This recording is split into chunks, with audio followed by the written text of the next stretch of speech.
সকালবেলা কাজের মহিলা ধর্মঘট শুরু করে দিয়েছে, তারা নাকি বউর স্বীকৃতি দেওয়া লাগবে। আবার এই কথা শুনিয়া বউ কইতেছে যে আমি থাকতে তুমি এত কিছু করে লাইছো, তাহলে তোমার লাগে আমি সংসার করবো না। বউ গেছে বউর ভাইয়ের বাড়ি। আবার এদিকে অনেকদিন যাবত চাকরি মানে দেশের অবস্থার কারণে চাকরি বাকরিও চলে গেছে। এখন আমার না আছে চাউল, না আছে চুলা, না আছে ঘরে রান্না বাড়া, না আছে বাইরে খাওয়ারটা। আমি যে কি অবস্থায় আছি এটা বলার বাইরে। বর্তমান বাংলাদেশের চেয়ে আমার অবস্থা খুবই শোষণীয়, খুবই নিপীড়িত। এরপরেও কিছু কিছু কইতে হয়, না কইতে পারণ যায় না। বাংলাদেশ আনসার আনসার যে 8 পাস, মানে 8 পাসের নিয়োগ, 5 পাস টাইনে টুইনে 8 পাস বানিয়ে কোনো সিস্টেমে নিয়োগ দেয়। 3 লাখ বা 1.5 লাখ বিনিময়ে যে নিয়োগ দিয়েছে, এই সালারা এগুলো প্রমাণ দিয়েছে। কেমনে প্রমাণ দিয়েছে? যে একটা আনসার ঢাকা বিশ্ববিদ্যালয়ের একটা স্টুডেন্টরা যদি গুলি করে, যে ও জায়গায় কিন্তু 15 রাউন্ড গুলি ছোড়া হয়েছে। এই যে বাংলাদেশ পুলিশ কিন্তু কোন আন্দোলনে সরকার অনুমোদিত ছাড়া, পুলিশ কিন্তু সে সময় বলতেছে সরকার আমাকে হুকুম দিচ্ছে বা আমাকে উপরের নির্দেশ আসলে বিদায় আমরা গুলি করতে বাধ্য হয়েছি। কিন্তু ওরা কিন্তু আনসার কিন্তু আন্দোলনে তারপরে ওরা যে সময় গুলি করছে, তার মানে আন্দোলনে মানে অপুরে কোনো সিনিয়র না, ওরা নিজ উদ্যোগে গুলি করছে। এই গুলি করছে যে ঢাকা বিশ্ববিদ্যালয়ের একটা ছেলের প্রোফাইল কেউ আছে সেটা না। যার কারণ যদি ওরা ভালো শিক্ষিত হইতো, ওরা বুঝছে আনসার হয়েছে এমন একটা ডিপার্টমেন্ট যে আনসার যদি গুলি করে আমার গায়ে, তাহলে লাগবে আমার থেকে 10 ফুট দূরে যে ব্যক্তি দাঁড়াইয়েছে ওনার গায়ে হয়েছে গুলি লাগবে। আনসার হয়েছে এত প্রশিক্ষিত বাহিনী, এত বৃহত্তর একটা বাহিনী। এই আনসার দিয়ে আমার কি দরকার? পাসপোর্ট অফিসে গেলে আনসার দিয়ে হবে না, ব্যাংকে গেলে আনসার দিয়ে হবে। আনসার যদি চায় যে তারা একটা মর্যাদা নেবে, ঠিক আছে, তারা একটা মর্যাদা নেবে। উপদেষ্টা যারা আছে বা প্রধান যারা আছে এরা মানছে।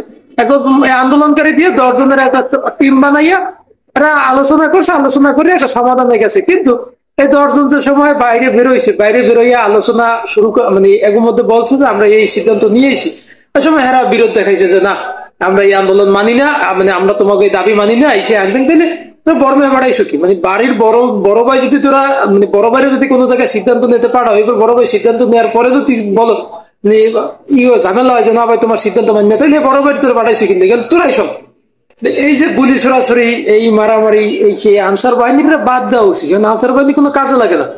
অর্গ না আছে অস্ত্র প্রশিক্ষণের ভালো দক্ষতা, না আছে অগ মানে আগে খালি একটা গুলি আছে, মানে কোন একটা জায়গা মানে এই একটা মানে পাহারাদার হিসেবে ওরা খুব ভালো একটা গার্ড দিতে পারে, বা অবদারে কোনো ক্ষমতা যদি দিতে, তাহলে ওরা পুলিশ রাষ্ট্রের সবচেয়ে একটা জঘন্যতম বাহিনী। যেটা বিভিন্ন দপ্তর আছে, যেসব দপ্তরে আনসার নিয়োজিত আছে, এইসব দপ্তরে যদি কেউ একবার যায় তাহলে বুঝবে যে আনসার কি পারে। এই ফাও 8 পাসের আনসার দিয়া আনসারের সরকারিকরণ করিয়া বা আনসারের বিভিন্ন ধরনের সুবিধা দিয়া আনসারের কি দিতে হইবে? আনসার 20তম গ্রেডে যদি কেউ চাকরি করে, মানে 4র্থ শ্রেণীর কর্মচারী 20তম গ্রেডে কেউ চাকরি করলে তার বেতন হচ্ছে 8,220 টাকা বা 50 টাকা। তাহলে সর্বসাকুল্য বেতন পাইতেছে 15,200 টাকা বা 15,250 টাকা এইরকমের। এই জায়গায় আনসার কিন্তু 16,000 টাকা বেতন পাইতেছে। তার মানে কি আনসার কিন্তু 20 গ্রেড অলরেডি আছে, কিন্তু আনসারের নাই কি পেনশন নাই, আর আনসারের নাই আপনার যে রেশন কর্তৃক টাকা কাটতে দেয়, মানে টাকাটা একটু চার্জ বেশি পড়ে যায়। আর ওই যে অবসরকালীন মানে ছুটিতে যাওয়া লাগে বাধ্যতামূলক ছুটি। ঠিক আছে, ছুটিতে গেলে ছুটি থাকবে না, বা ওরা ছুটিতে গেলে টাকা পাওয়া থাকবে, এটার পক্ষে এই জায়গায় কোনো সমস্যা আমি মনে করি না। কিন্তু ওরা যে জিনিসটা শুরু করছে এগুলো সরকারিকরণ করো বা একটু জাতীয়করণ করো, আরে ভাই তোরা তো এমনিতে 20 গ্রেডের কর্মচারী, এরপরে তোকে সরকারের কি দরকার আছে?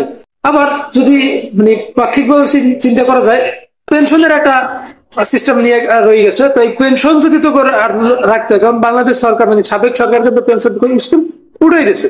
তো সার্বজনীন পেনশন যে যেমন আছে, যার ইচ্ছা মতো পেনশন জমা দেবে, যার ইচ্ছা মতো পেনশন জমা দেবে না, পেনশনটা পুরোটাই হ্যাকসেপ্ট করে। তাহলে পেনশনের সমাধান শেষ, রেশন ছুটির সমাধান শেষ, রেশনের সমাধান চলতেছে। এর মধ্যে যদি তোরা ঢাকা বিশ্ববিদ্যালয়ের ছাত্রকে উপরে গুলি চালাও, আসলে এটা কিন্তু বিডিআর বিদ্রোহের চেয়েও খুব খারাপ একটা অবস্থা। মানে বিডিআর বিদ্রোহ তো কারো না কারো প্ররোচনা হয়েছে, কিন্তু আনসার বিদ্রোহ কিন্তু কোনো প্ররোচনা নেই। আনসার কিন্তু এটা মানে দেশ একটা ধ্বংসের পথে নেওয়া শুরু করছে। যেই সময় দেশের এই মহাবিপদ, একে তো বন্যা, এরপরে তো দেশের মানে চুরি ডাকাতি তো আছে, এরপরে আবার এই মানে একটা অর্থ লুটপাট চলে গেছে। এই সময় যে এরা একটা আন্দোলন শুরু করছে, মানে এরা একটা সরকারের যে চাপ সৃষ্টি করতেছে, এটা কিন্তু আসলে খুব ভয়াবহ। এই আনসার বাহিনীর যদি স্বীকৃতি দিতেই হয়, তাহলে এই যে হাজার হাজার যুবক আছে বা লাখ লাখ যুবক আছে, যোগ্য যুবক আছে, এগো এটা এসএসসি পাস বা একটা ইন্টার পাসের একটা স্থায়ী সমাধানের একটা স্থায়ী জাতীয়করণ যদি করতে, তাহলে স্থায়ী একটা গ্রেড দিয়ে এরপরে এগো চাকরিচ্যুত করে যারা বর্তমান যারা ধর্মঘট চলতেছে বা বর্তমান যারা ছাত্র গ্রুপে গুলি করছে, এগোরে মানে চাকরিচ্যুত করে এরপরে যদি আনসারে আবার নতুন করে নিয়োগ দেওয়া হয়। কারণ আনসারের মৌলিক প্রশিক্ষণ হয়েছে 61 দিনের ট্রেনিং করতে